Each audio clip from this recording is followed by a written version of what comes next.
अस्सलाम वालेकुम। वालेकुम सलाम। नालो छाती? अब्दुल रहमान। कंहिंजो पुटु आहे? अब्दुल रशीद जो। इहो ॿुधायो क़ुरान शरीफ़ में सीपारा घणा आहिनि? 3 क़ुरान शरीफ़ में सूरतूं घणा आहिनि? 114। क़ुरान शरीफ़ में सजदा घणा आहिनि? 14। क़ुरान शरीफ़ में मंज़िला घणा आहिनि? 70। क़ुरान शरीफ़ में आयतूं घणा आहिनि? आयतूं 6660। क़ुरान शरीफ़ में सूरतां घणा आहिनि? 114। क़ुरान शरीफ़ में मक्की सूरतूं घणा आहिनि? मकी 86। क़ुरान शरीफ़ में मदनी सूरतूं घणा आहिनि? 28।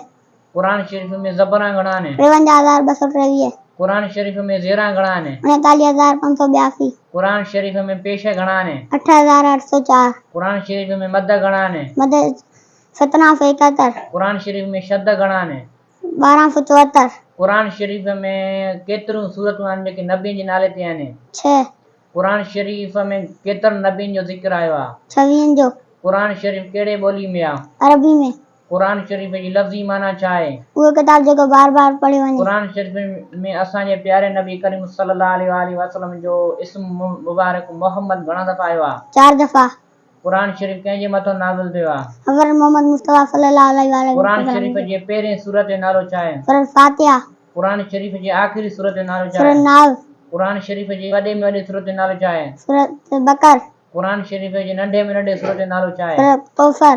क़ुरान शरीफ़ जो उहा कहिड़ी सूरत आहे जंहिंमें बिस्मिल्लाह न आहे? सूरत तौबा। क़ुरान शरीफ़ जी उहा कहिड़ी सूरत आहे जंहिंमें बिस्मिल्लाह 2 आहिनि? सूरत निमल। क़ुरान शरीफ़ कहिड़े महीने में नाज़िल थियो आहे? रमज़ान शरीफ़ में।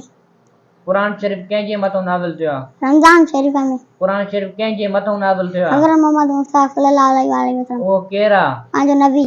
असांजे नबी करीम सल्लल्लाहु अलैहि वसल्लम काथे ॼाओ? मके शरीफ़ में। असांजे नबी करीम सल्लल्लाहु अलैहि वसल्लम जो अमड़ सॻोरी नालो छा आहे? बीबी आमना। असांजे नबी करीम सल्लल्लाहु अलैहि वसल्लम जो अबू जो नालो छा आहे? हज़रत अब्दुल्ला। पाण करीम सल्लल्लाहु अलैहि वसल्लम जो हिन दुनिया में उमिरि मुबारक घणो हुयो? 63 साल।